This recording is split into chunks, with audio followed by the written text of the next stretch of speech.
Alhamdulillah sekarang depan saya ada Bang Hendrik Sihombing. Wah, horas bah gitu. Ora. Bang Hendrik ini dulunya masuk Islam Bukan dulu yang masuk Islam, memang atau gimana? kaderullahnya kita memang Muslim kan sebenarnya. Kaderullah. Iya. Keluarga dari Kristen semua. Bapak Ibu Kristen. Ibu enggak. Oh, Ibu. Ibu pindah dari Muslim ke Kristen. Ya. Terus berarti Bang Hendrik tumbuh menjadi anak dalam keluarga Kristen. Dalam keluarga Kristen. Oke, terus kembali ke Islam. Kembali ke Islam. Bang Hendrik dulu berarti. Saya dulu. Tahun? Ya, 2002. 2002. Waduh. Oh, itu mah bukan mualaf lagi udah ya. Bukan mualaf. Mantan kafir. Mantan kafir tahun 2002. 2002. Ya. Masya Allah. Nah, lama bener nih. Apa namanya? Berapa saudara, Bang Hendrik? Saya berdua sama adik saya. Berdua. Laki-laki, ya. Oh, Bang Hendrik yang besar. Yang paling besar. Tapi sekarang orang tua saya, bapak saya sudah nikah lagi dan punya adik 3 perempuan. Oke. Ibu sekarang di mana? Ibu masih ada? Ibu sudah meninggal. Oh, ibu udah meninggal. Ibu sambung ada. Ibu sambung. Ya, makanya saya punya adik 3 sekarang, perempuan semua. Bapak tinggal di? Bapak tinggal di Lubang Buaya. Oh, di Jakarta? Jakarta. Oh, oke, ya. Nah, ini kita mau denger nih ya, kisah dari Bang Hendrik nih. Gimana ceritanya dulu kok balik ke Islam nih? Jalannya gitu? Jalannya ya, ya. Jadi ini saya ceritain secara detail banget, sampai sedetail-detailnya. Waduh, jangan detail banget kan sih. Iya. Gimana, Bang? Jadi dulunya itu saya itu di Kristen itu ngerasa memang kayaknya di Kristen ini tidak ada apa namanya ya, rasa tanggung jawab ya kok ya. Tanggung jawab? Tanggung jawab gimana maksudnya? Jadi mungkin kalau sekarang saya bicara tanggung jawab saya kan setiap hari kok. 5 waktu itu kan tanggung jawab saya. Tanggung jawab ibadah. Okay. Jadi kalau waktu di Kristen itu kan seminggu cuma 1 kali, itu juga jarang-jarang saya kok. Oh. Jadi kalau sebulan 4 kali, bolosnya berapa kali? Bolosnya 1000 kali kayaknya kok. Oh ya, gerejanya apa dulu, Bang Hendrik? Dulu saya dari mulai GPIB sampai ke GBI. Oh, GBI apa? Battle. Iya, yang di Betani apa Tiberias? Tiberias saya. Yang di mana? Saya dulu yang di Kelapa Gading. Kelapa Gading. Nah, juga di Senayan juga. Yang gede banget itu ya? Iya, di Dom. Berarti Pak Ariaji? Pak Riaji sama Pak Gilbert, Pendeta Gilbert. Ya.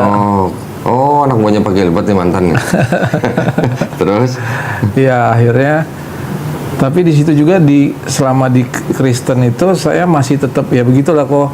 Kehidupan anak-anak muda dulu kan masih suka minum, masih suka mabok, masih suka yang enggak lah, pokoknya narkoba segala macem gitu-gitu kan. Nah, selama perjalanan saya di Kristen itu saya nggak punya pegangan, jadi kok saya punya agama tapi kayak nggak punya agama saya. Jarang ke gereja sih, makanya. Nggak juga. Oh, tapi tetap kan kayak sekolah minggu gitu-gitu kan.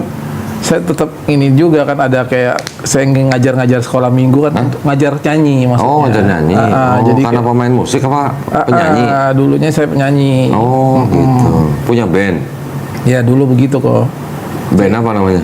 Band Tabok kok. Apa? Talbok? Nggak, jadi saya nyanyi di kafe-kafe gitu. Kafe-kafe. Iya. Jadi akhirnya saya suka ngajar-ngajar begitu kan. Nah terus, namanya kehidupan kafe kan kok tahu sendiri kok, minum, mabok itu tuh udah pasti harus, narkoba itu udah wajib itu kok hukumnya. Iya. Terus? Makanya saya bilang, tapi kayak saya enjoy aja kok, kayak nggak ada rasa berdosa atau rasa apa gitu kan, karena saya pikir waktu saya perjamuan kudus kok, itu kan ada istilah perjamuan kudus itu, katanya itu dari anggur kok. Jadi wah nih mantap juga, jadi saya senang banget tuh kok kalau udah perjamuan kudus. Jadi kalau perjamuan kudus anggurnya minta nambah nggak itu? Nambah kok. Kayak ambil 3. Sini botolnya gitu ya? Iya. Malah kadang-kadang 3 saya ambil. Waduh. Terus? Jadi dari mulai Sesloki mah kurang. Kurang kayaknya kok. Jadi waktu saya perjamuan kudus itu juga yang saya lihat ini nggak ada ininya kok, nggak ada apa namanya taste-nya gitu, apa soul-nya lah ya, soul-nya nggak dapet gitu nih. Saya bilang kok perjamuan nggak dapet feel-nya gitu. Feel-nya, jadi nggak ngerasa kayaknya. Saya malah butuh perjamuan kudus itu malah buat minumnya, bukan karena history di ininya ya kok ya. Kenapa lu nggak ke belakang mimbar? Lu minta ambil botolnya aja sekalian. Pengennya begitu kok, pengennya. Makanya saya bilang, waduh nih kayaknya kurang ini nih, sampai akhirnya saya juga karena bosan kok. Bosan, saya sempet apa ya, kalau anak-anak dulu bilang tuh agnostik ya. Oh, agnostik. Jadi Ya, saya ya, ya. nggak percaya dengan adanya Tuhan gitu kan. Enggak, kalau agnostik percaya sama Tuhan, tapi nggak percaya sama agama. Ya saya justru ya nggak percaya sama agamanya kok. Tapi masih percaya ada Tuhan nggak? Percaya ada Tuhan. Percaya, ya, pasti. Cuman saya nggak percaya sama agama ini. Ya. Yang saya pegang itu kan. Ya, ya. Nah akhirnya saya minum, saya mabuk. Nah satu saat ini kok saya lagi pacaran nih sama orang Islam nih ceritanya nih kok. Ini ada kisah cintanya nih kok sedikit kok. Oh, gitu. Tapi dulu waktu pacaran sama orang Islam itu sengaja nyari yang Muslim apa enggak? Oh enggak lah kok. Nggak sengaja. Nggak sengaja. Jadi memang saya nggak mau cari yang Muslim sebenarnya, dan saya nggak suka sama salah satu ada istilahnya itu apa ya? Kalau misalnya di orang apa suku ini saya nggak suka gitu loh. Ya, ya, ya. Nah tapi ternyata malah dapetnya yang orang Islam yang benar-benar taat Dari gitu suku kan. yang dulu nggak mau. Makanya saya bilang Itu kualat namanya itu. itu dia, makanya saya kayaknya banyak kualat ini kok. Terus? Jadi akhirnya saya pacaran sama dia kan. Nah di situ saya ngelihat ini orang sabarnya kok. Sabarnya, terus ketulusannya yang saya lihat. Jadi dia itu nggak pernah marah saya minum, dia nggak pernah ini, nggak pernah. Jadi kayak ngasih saya kebebasan yang tapi tetap di ini nama dia gitu kan. Nah satu saat saya antara tidur dan enggak kok. Jadi karena udah mabok kali ya, jadi udah nggak ngerti lagi saya itu kan. Maboknya itu parah banget. Saya rasa itu mabok yang paling parah buat selama saya di dunia hitam. Selama di karir mabok. Iya, di dunia permabokan itu kayak mabok yang paling parah buat saya. Emang minum apa, spiritus apa? Kayaknya Baygon. Ngomong branded. Brand nggak apa-apa. Nggak apa-apa, siapa tahu endorse gitu. Iya, itu dia. Tapi bukan buat diminum kok ya. Bukan buat diminum ya. Iya, terus? Iya, setelah saya ini kok saya minum itu antara tidur dan enggak itu saya kayak ngelihat nih di depan saya ini ada yang ngetok-ngetok kok, nggak tahu mungkin halusinasi kali pikiran saya waktu itu kan. Ngetok-ngetok itu saya tinggal di kontrakan kecil dan benar-benar ini banget lah. Kontrakan itu saya karena nggak sama orang tua kan, saya coba sendiri gitu kan. Nah akhirnya saya pas ke sana itu saya lihat ini orang nih ngapain di depan rame-rame nih. Nah rame-rame ini orang-orang pakai sorban, pakai itu kok. Hah? Jadi, Ngapain? di depan rumah, di depan halaman rumah saya itu. Ngegerebek apa gimana? Makanya saya jadi takut nih jangan saya digerebek sama ini salah satu ormas Islam nih, saya pikirkan ini gara-gara mabok, gara-gara ini kali saya kan. Itu rame banget kok. Penuh orang di situ kan. Nah cuman yang satu ini karena nggak ini sama saya kalian, nggak apa namanya, nggak simpatik dia sama saya kan. Saya keluar, saya ngeliat dia ngomong jangan di sini, jalan, cari orang ini katanya. Kamu ikutin jalan dia aja, katanya. Jangan begini kelakuan kamu katanya. Loh, ini orang siapa pikiran saya kan. Nah tapi abis itu saya langsung tutup pintunya tuh kok. Saya tutup, terus nggak lama nih orang ini ngomong begini sama saya. Keluar kamu, keluar. Tiba-tiba pas saya disuruh nyari orang itu, saya langsung mikir siapa nih orang ini, kok saya disuruh nyari dia gitu kan. Pas saya lagi ngomong-ngomong kayak gitu, saya kayak sadar gitu. Dan itu keringet tuh semua di badan saya ini keringetan semua. Nah ini saya sebutkan aja ya, namanya disuruh cari yang namanya Hamid. Terus? Nah terus saya bilang, Hamid ini siapa nih? Habib Hamid, dia bilang gitu kan. Habib. Terus? Nah setelah itu saya kebangun itu jadi kayak kebangun gitu kan. Padahal itu antara tidur dan enggak saya. Nah akhirnya saya nyari-nyari nih kok. Pas saya bangun ini saya bilang sama ini saya kan, sama pacar saya ini kan, bu, kamu kesini deh. Saya pengen tahu nih, saya ada mimpi, bukan mimpi sih, saya begini. Saya ini begini nih. Saya bilang saya disuruh dalam inian saya itu saya disuruh nyari orang yang namanya Habib. Habib itu apa sih? Dia kasih tahu sama dia Habib itu begini. Akhirnya saya coba nyari tuh kok. Saya coba nyari, nyampelah saya ke Mangga Besar kok. Saya mau ke Mangga Besar, saya tanya-tanya. Tunggu sebentar. Penuh.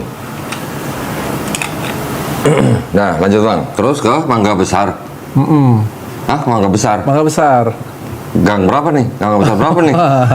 Jadi ke Mangga Besar itu saya nanya-nanya ke orang kok. Karena saya bingung nih kok Mangga Besar ngapain, apa urusannya nih sama orang ini, nanya namanya. Ternyata pas saya pikir-pikir lagi, saya tanya ke dia, kalau Habib bukan di sini, tabib adanya, katanya. Dia bilang gitu kan. Iya, makanya saya bilang, oh tabib, oh bukan tabib, Habib, saya bilang gitu kan.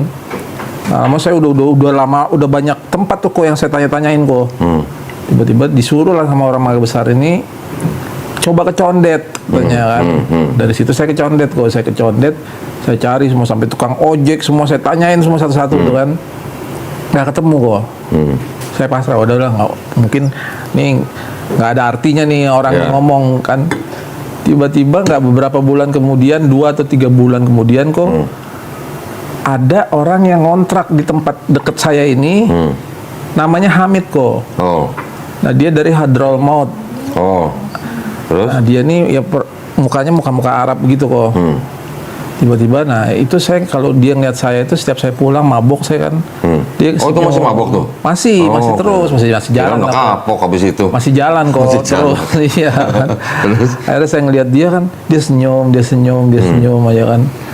Nah cuman pas ketika saya ngeliat muka dia gini, kok jadi kayak, saya ngeliat muka dia tuh kayak teduh ya, kayak adem kayak ini. Kok nih anak, kenapa ya, enak banget sih ngeliat mukanya gitu kan.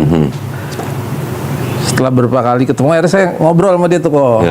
Nah ngobrol tentang, dari awalnya tuh dia nggak ngomong langsung tentang masalah agama kok. Dia awalnya ngomong tentang, abang gimana, abang apa sih kerjanya gini kok tiap malam pulang mabok bang, gini. Iya saya di kafe, maklum lah namanya saya. Wajib mabok. Kalau nyanyi itu kan karena kita dari tamu segala macam harus dikasih ini botol gitu kan, minum gini. Oh gitu bang, gini. Nah tiba-tiba ada satu saat saya ada masalah kok. Saya ada masalah yang kayaknya saya harus butuh orang nih untuk ngobrol. Nah tiba-tiba nih si Habib inilah yang ingin ke saya kan, ngasih satu solusi yang itu pas banget ke saya. Dia bilang, sebenarnya semua jalan keluar di dunia ini, mau apapun masalahnya, minta sama Allah. Dia bilang begitu kan. Nah saya bilang, Allah itu siapa? Kalau di tempat saya kan Allah kan. Jadi saya bilang, Allah. Gitu. Abang agamanya apa bang? Saya Kristen. Tapi abang kok nggak pernah ke gereja, katanya kan. Ya kata siapa sih nggak pernah ke gereja? Tapi kan saya baca Alkitab. Saya bilang itu pembenaran kok. Akhirnya dia bilang, ya udah bang. Nah cuman yang saya takjubnya lagi, omongan dia itu kenapa kena di hati saya. Jadi tentang abang harus menjalankan begininya ini, maksud saya ya kayak abang coba sholat. Nyuruh sholat? Orang Kristen kok suruh sholat gimana? Nah makanya nih, ini gini bang, ini gini kok. Jadi awalnya dia ngomong dulu nih, dia ngomong kalau di kita di agama Islam ini harus sholat, harus begini. Nah saya bilang, wah lu gila kali lu ya. Sholat gue tahu juga enggak kan, apa sih sholat, sedangkan saya paling benci banget dulu kok. Sama yang namanya agama Islam saya paling benci kok. Kenapa? Karena suka, tetangga saya ini di depan ini suka majelis taklim kok. Dulu terutama sering ngundang Ustadz siapa yang Jainuddin MZ. Almarhum. Masya Allah, itu mah Ustadz keren itu. Itu kalau ngomong itu kan, wah ilah, kita dibantai terus tuh kok. Berasanya gitu waktu saya masih masih jahiliyah. Enggak, dulu gua waktu masih Kristen, gua sering nonton almarhum Ustadz itu Jainuddin MZ. Tapi pas waktu itu omongan-omongan dia tuh malah saya pikir nyerang. Kayaknya wah ini begini. Akhirnya saya bilang, wah ini kok kayaknya nggak bener banget sih. Sedangkan di Kristen kan kasih nih kan, embel-embelnya kan. Kasih siapa dulu nih? Kasih siapa kayak gitu. Kasih apa dulu? Kasih apa dulu. Terus? Jadi makanya saya bilang, kok begini sih? Akhirnya saya juga jadi ada rasa nggak ini juga gitu. Nah tapi pas pada waktu dia ngomong sesuatu ini, kok jadi saya ngerasa tenang kok. Saya ngerasa tenang. Saya ada rasa pengen untuk mencoba nih. Gimana sih, bener apa enggak sih ini omongannya dia ini kan, karena mungkin karena kegelisahan saya kan. Kegelisahan saya tuh saya sempat nggak percaya kok sama apa-apa kok. Saya pikir wah nih kasarnya nggak perlu gue ke agama ini juga, gue sembah aja pohon sekalian kan. Kalau misalnya bisa bantu pun gue sembah nih pohon gitu kan. Nah cuman saya coba tuh kok, saya coba saya tanya-tanya nih. Coba apa maksudnya nih? saya tanya-tanya ke calon mantan pacar saya ini, istri saya sekarang kan, saya coba nanya ke dia kan, orang terdekat saya kan, gimana sih ini maksudnya apa sih, sholat itu apa, gini, kamu ngapain nanya kayak gitu? Aku aja udah mau ke gereja karena kamu kan. Loh, Justru nih istri saya ini sudah sempet saya ajak ke gereja, dia mau kok. sebelum nikah tuh? Belum nikah. Terus? Lah kok jadi saya yang Malah sekarang mau belajar Islam? mau belajar Islam gitu kan, kenapa? Dan makanya saya bilang kok kalau untuk saya ini bukan orang yang belajar, benar-benar belajar tentang Islam baru mau masuk gitu kan. Jadi saya sudah main sini kok. Hati saya, perasaan saya, kalau saya di hati kecil saya ngomong iya, ya saya akan jalanin. Karena bahasanya memang susah kok kalau kayak gitu, lebih ke spiritual ya kok. Iya. Terus? Akhirnya saya coba jalanin itu. Nah itu juga saya nanya-nanya dulu tuh ke istri saya, ke teman-teman saya yang Muslim, saya tanya ke dia kan.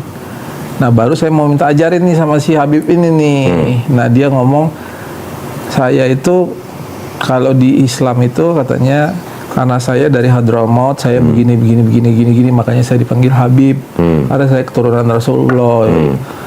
Saya iya aja, yang penting dia mengajarkan kebenaran buat saya kan. Terus? Nah dari situ akhirnya saya mulai itu kok belajar agama, belajar sholat kan.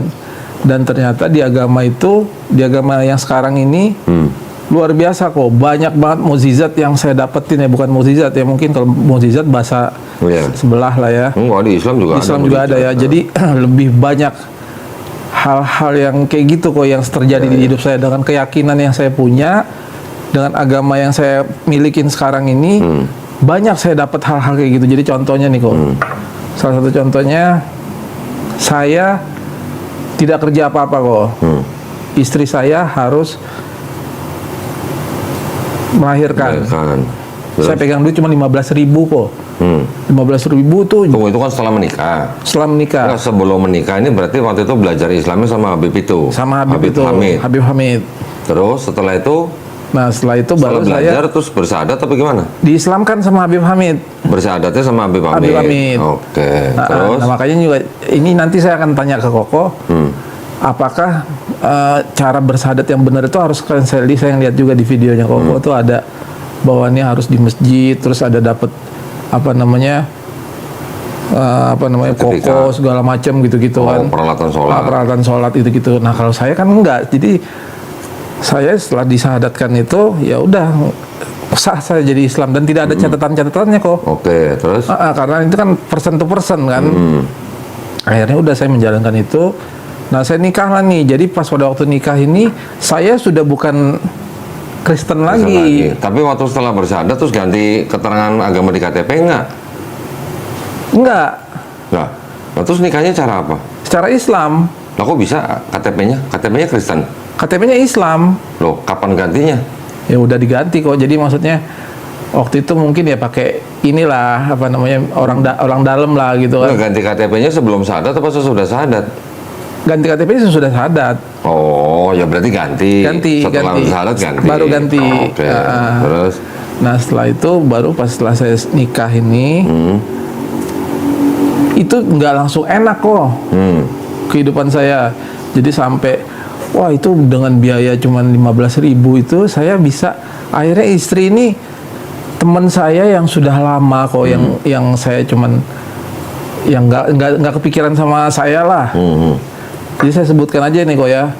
Jadi saya dibantu sama Eros Leon Seven itu kok, saya cuman WA dia. Ros, aku istriku masuk rumah sakit nih Ros, gini. Tiba-tiba dia langsung ngirimin kok.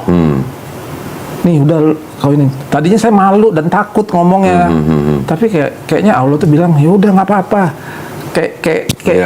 Jadi akhirnya saya berani kok. Saya ngomong, itu langsung dibayar kok. Tunggu sebentar, saya boleh mundur dikit ya. Waktu nikah dengan calonnya waktu itu nikah secara Islam. Orang tuanya gimana? Orang tuanya awalnya nggak mudah langsung nikah gitu kok. Nggak, orang tuanya Bang Hendrik. Oh ya nggak mudah dengan begitu. Jadi ini memang ada prosesnya lagi. Bener, kok harus tanya itu juga memang. Gimana? Jadi sebelum saya mau nikahin istri saya ini, orang tua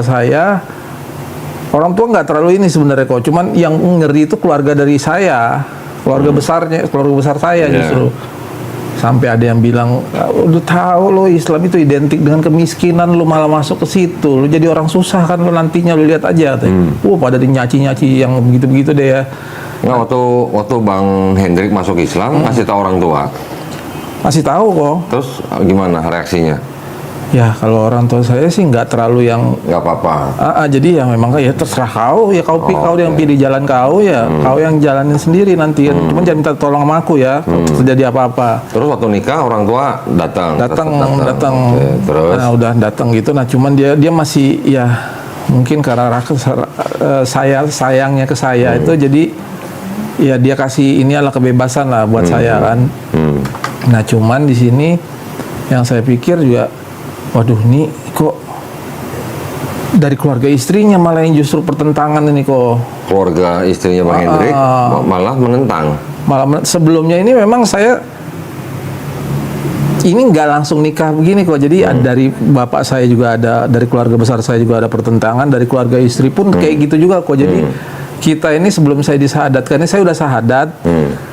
Itu sudah mau menjelang mau pernikahan kok. Sebelumnya belum kok. Belum apa? Saya belum langsung sahadat begitu. Iya. Nah itu kabur dulu saya dari rumah nih kok. Kabur dari rumah, istri pun juga kabur dari rumah. Nah akhirnya kita ketemu. Nah baru saya berguru sama, minta tolong sama Habib ini. Jadi makanya saya agak ringkas tadi itu supaya akhirnya saya nikah. Tadinya tuh kita kabur-kaburan dulu kok. Kaburnya nggak sehari 2 hari kok, setahun 2 tahun kok. Tuh. Akhirnya ya itu saya sempat dipukulin juga dulu sama abangnya abang calonnya istri. waktu itu. Terus jadi mungkin karena adek gue dibawa lari, keluarganya juga begitu kan. Sampai ibunya sakit-sakitan. Saya merasa ada dosa juga saya ke mama mertua saya, mungkin karena saya kali kan yang dia bikin ini. Cuman ya jalan Allah kan, saya nggak ngerti juga, dan saya niatnya serius gitu kan, bukannya mau main-main ini anak gitu kan. Akhirnya ini kita langsung ke pas pernikahan kok ya. Pas pernikahan saya ini keadaan masih nggak enak tuh kok. Jadi dulu nih saya nih bukan dari keluarga berada kok. Saya dari orang yang susah. Bapak saya yang dulunya produser ini bangkrut kok. Nah keluarganya dia dari keturunan orang-orang inilah gitu kan. Nah akhirnya dia kayak nyepelein nih awalnya nih, wah lu nggak mungkin lah orang kayak rambut panjang, pakai anting, tatoan, nggak bakal bisa lu jadi orang, lu udah jelek duluan lah image-nya gitu kan. Nah cuman ya di situ saya lebih tunjukkan aja ke ke keluarga istri bahwa gue masuk Islam bukan karena lu, bukan karena manusia, tapi karena memang banyak hal yang terjadi di sini. Makanya saya bilang gitu ke kok kan, kayak tadi nih contoh nih. Saya pertama kali saya nginiin istri itu kok, speser pun tidak ada bantuan dari keluarga istri dan tidak ada bantuan dari teman-teman saya yang dekat. Justru orang yang lama tidak ketemu sama saya, dia yang membantu kan. Karena saya minta sama Allah, ya Allah, tunjukkanlah jalan keluar untuk hamba ya Allah. Jika engkau mengasihin hamba, engkau menganggap hamba ini adalah hambamu, hamba mohon ya Allah, sampai nangis-nangis saya kok. Dan langsung dikasih kok. Tadinya saya udah mau lompat kok dari rumah sakit Kartini Bekasi kok. lompat kemana? Lompat ke bawah. Oh terjun maksudnya. Oh kira lompat pagar. Enggak kok. Karena udah frustasi kok udah. Ini duit dari mana 15.000 kok biayanya 9.750.000. Saya masih ingat banget itu. Ini duit dari mana saya nih harus nginin ini nih ya. Ini anak orang loh. Sedangkan keluarga aja belum tahu nih kok. Belum tahu apa? Belum tahu dia sudah hamil. Keluarga siapa? Keluarga istri. Oh. Karena saya sudah diislamkan dan sudah dinikahkan, tapi keluarga nggak tahu. Oh jadi waktu nikah keluarga istri waktu itu Belum tahu nikah pertama kalinya. Jadi ini kan nikah yang kedua kalinya yang rame-ramenya ini kan. Jadi saya awalnya dinikahkan itu sama Habib Hamid. Oke, terus nikah siri dulu. Nikah siri. Nah itu udah selesai gitu. Nah barulah nih saya takutan nih kok. Dan itu dengan mudahnya Allah ngasih kok. Dibantu. Sampai datang tuh kok. Erosnya datang, dia bantu saya. Nah akhirnya kita udah selesai permasalahan itu. Ada masalah lagi kok, istri saya ternyata kandungannya lemah. Jadi dia itu hamil di luar kandungan. Yang setelah yang pertama itu kan. Jadi yang mana? Yang anak pertama? Anak pertama. Terus anak keduanya? Anak keduanya begitu juga karena sudah ini anak keduanya nggak jadi malah kok. Oh, nggak jadi. Jadi malah anak saya ini Oh, yang pertama malah jadi akhirnya. Yang nggak jadi. nggak jadi apa maksudnya? Nggak jadi anak. Nggak jadi lahir? Nggak jadi lahir. Yang pertama? Yang pertama karena itu hamil di luar kandungan. Oke, terus? Kandungannya bermasalah. Nah, yang kedua ini saya pikir kata dokter jangan Bu, jangan dulu, jangan hamil-hamil dulu, bahaya nanti. Soalnya Saya nggak mau hamil duluan, tapi suami saya ini terlalu pisang nakal. terus gitu, gimana dong? Iya, benar kayak gitu kok. Iya. Iya. Istrinya jaga-jaga kandungan, suaminya terus, mah, gitu. Gimana dong? Nyolek-nyolek terus ya kok ya. Iya sih. Nggak jadi kok. Memang pas lagi yang keduanya ini kok, nggak boleh sama dokter kok. Jangan sampai Pak, nanti masalahnya ini menyangkut nyawa istri Bapak gini. Nah saya takut itu, nggak berani kok. Tapi ya mau nggak mau akhirnya saya bilang kalau saya kayak gini, ya kayak hati saya aja udah nggak apa-apa lah. Kalau manusia ngomong nggak. Jadi saya tuh memang ketika saya pindah agama Islam ini, saya itu langsung jadi orang yang terlalu pede mungkin kok ya. Pede gimana? Pede bahwa Allah pasti akan nolong gua nih. Iya. Karena kan dari beberapa kali yang saya jalanin, kayak saya ditolong untuk pas hamilnya istri, kayak saya nggak makan dulu, kita makan nasi itu berdua. Saya beli nasi yang harga 1.000 perak gitu-gitu. Makan berdua. Makan berdua. Romantis banget dong berarti. Rokok makan gratis kok. Tapi memang karena banyak lah kok hal-hal yang benar-benar maksudnya ada perantara pertolongan Allah, pertolongan Allah tuh nyata banget buat saya gitu kan. Nah tapi makanya saya pikir juga wah nih kayaknya nggak apa-apa kali ya. Akhirnya jadi tuh kok. Jadi apa? Jadi anak. Yang mana yang kedua? Yang kedua. Terus? Nah justru yang ditolong sama Eros tuh tadi yang keberapa? Yang pertama. Oh yang pertama. Yang pertama. Ya katanya nggak lahir. Jadi lahir apa enggak? Nggak lahir, cuman kan harus dikuret kok. Kuret. Oh, oke. Karena harus pakai darah 2 kantong. Karena udah istri saya pas saya bawa ke sana itu kalau telat sedikit lewat, sudah nggak ada kata dokter kan. Nah tapi itu kan yang dikeluarkannya itu ya darahnya, jadi ini udah darah semua nih kok perutnya, jadi harus dikeluarkan semua, dikuret lah, dibersihkan. Kan itu makan biaya kok. Nah saya cuma biaya 15.000, nggak bisa dicicil lagi kok. Pakai kendaraan sekarang kan bisa dicicil kok. Emang kredit mobil apa bisa dicicil? Akhirnya udah ya mungkin nih ucapan ini pas saya cerita gini, saya juga terima kasih banget sama Eros Salon Seven yang sudah banyak bantu saya dan benar-benar luar biasa ya. Memang ya saya bukan siapa-siapa tapi dia mau bantu saya gitu kan, saya bersyukur banget. Nah itu juga untuk yang kedua nih kok, yang saya tidak pikirkan itu, ini kan kayak hal yang nggak mungkin kok. Hal yang nggak mungkin, anak ini dokter aja kaget, kok bisa jadi ya. Terus? Nah makanya saya bilang kan, oh berarti ini sekarang nih orang bengkelnya nih kok, orang bengkelnya aja bingung kok bisa jadi. Nah berarti kalau bukan perantara Allah. Jadi anak maksudnya? Iya jadi anak kok. Terus? Nah akhirnya jadilah. Nah saya sholat Jumat nih kok. Saya sholat Jumat, saya minta sama Allah, ya Allah tunjukkanlah jalan, tunjukkanlah petunjuk buat hamba, siapa nama yang terbaik buat anak hamba ini. Pas di situ saya dengar tentang Abi Dzar Al-Ghifari. Nah itu kan sosok yang bijaksana ya. Nah, akhirnya saya nama anak saya sekarang itu kok. Abi Dzar. Muhammad Al-Ghifari, Abi Dzar yang nggak saya iniin. Terus? Nah jadi itu banyak lah hal-hal yang kayak gitu. Jadi makanya saya iniin di Islam itu, kalau buat saya pribadi itu banyak hal-hal bantuan dari Allah itu yang tidak dipikirkan manusia tidak biasa, tidak disangka-sangka gitu. Makanya tergantung iman kita. Jadi kalau iman kita yang setengah-setengah menjalankan agama itu, wah, janganlah, mendingan nggak punya agama daripada. Jadi karena kalau Islam itu nyata kok. Dan ya otentik ya kalau bahasanya Koko ya. Jadi semuanya by data juga kan ada. Terus? Di dalam ini ada, karena memang semua pertolongan kan ada ayatnya kita kok. Ya kan, la yukallifullahu nafsan itu kan juga itu kan pasti ada jalan keluarnya. Kayak alam nasrolaka sadrak wa adatnan ka wizrak gitu-gitu kan. Itu kan itu hal-hal yang kayak gitu kan saya lihat, oh ini nih berarti nih memang di agama Islam ini penuh dengan mau sakit mau kita mau melangkah masuk kamar mandi, dan itu semua ada aturannya dan ada bacaannya. Ya. Itu yang makanya saya bilang ya mudah-mudahan bagi orang-orang yang pengen pindah ke sini, ya itulah masukan-masukan saya ya. Di Islam nih paket full. Ya. Jadi Paket semua komplit. ada, paket komplit. Jadi semua ada di sini, makanya kayak model Kodondi gini luar biasa. Kenapa saya tergerak banget, pengen juga ikut bantu Kodondi untuk mensiarkan agama Islam ya. Jadi jangan ragu-ragu kalau buat yang saya juga ngeliat video-video Kodondi kan, waduh ini orang pendeta loh kok. Apaan? Orang kata Cina berbahaya, gua katanya. Berbahaya dalam konteks apa dulu kok? Konteksnya mereka kan. Ya nggak tahu, ada orang Cina misalnya mau syahadat, dia pikir kalau syahadat sama ustadz yang jenggotnya panjang-panjang takut katanya.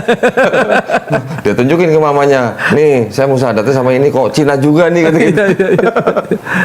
Ya itu kan hanya jalan lah ya. Iya. Jalan yang dipakai gitu aja. Kita kan nggak pernah ada maksud mau ngapa-ngapain.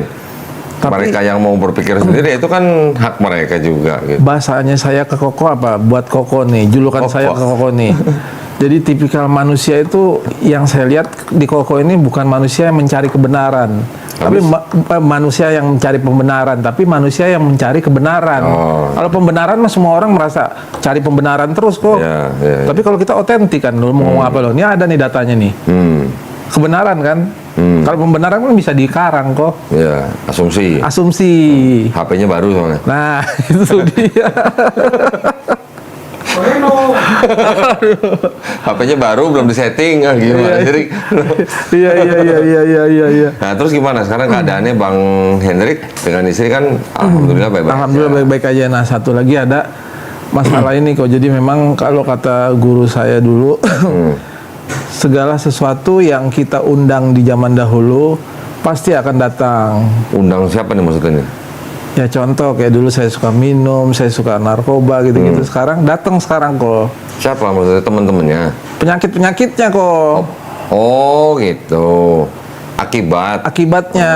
Jadi kayak akibat dulu sering minum-minum, sekarang baru berasa gitu. Dan saya juga terakhir itu kok, ini juga satu hal yang sangat-sangat ini terjadi di saya ini adalah tubuh saya ini sudah seperti mayat hidup kok. Hah? Kenapa?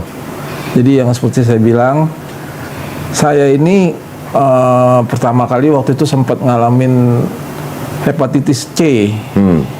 Nah itu karena gerogotin hati saya tuh kok. Lever berarti? Lever, nah, karena minum itu tadi kan kok.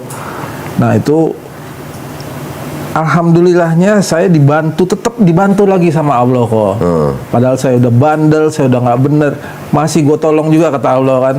Lo kalau sampai kali ini lo nggak ngerti-ngerti juga, lo nggak mau ngikutin jalan gue, lo gue tendang aja langsung ke neraka yang paling bawah lo kali. Pikiran Allah. Jadi mungkin pikiran saya ya. Jadi makanya saya bilang wah ini nggak bisa kayak gini nih.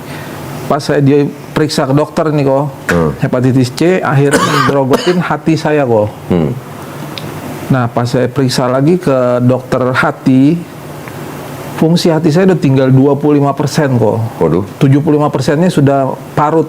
Bahasanya tuh udah mengkerut. Baru 2 tahun yang lalu. 2 tahun yang lalu. Nah, jadi hepatitisnya udah sembuh kok. Sudah disembuhkan dengan ratusan juta kok untuk ngobatin hepatitis itu kan. Karena ini rambut rontok-rontok sama kayak penyakit kanker kok. Rambut saya rontok-rontok keras obatnya itu kan. Udah sembuh. Nah tinggal hati saya kok yang 25% ini. Orang dokter ngomong sama saya gini, Pak, udah Bapak nggak usah banyak mikir Pak, di rumah aja tenang, istirahat aja, tinggal nunggu aja Pak katanya. Nunggu apa? Nunggu apa nih dok maksudnya dok? Enggak maksud saya ya hidup ini buat ini aja, dia nggak usah banyak pikiran. Saya udah tahu nunggunya itu nunggu mati maksudnya, kan kurang ajar kan dokter ini kan nggak mau ngomong langsung aja gitu ke saya. Cuman saya bilang, loh saya mohon maaf dok, saya nggak ya saya biasa aktivitas kan, biasa kesana biasa kesini, ya cuman dikurangin aja Pak, banyak dikurangin aja karena kalau udah menyangkut hati itu nggak bisa sembarangan Pak. Karena nanti endingnya Bapak ya mohon maaf liang kubur katanya. Semua juga pasti ujungnya liang kubur. Makanya saya bilang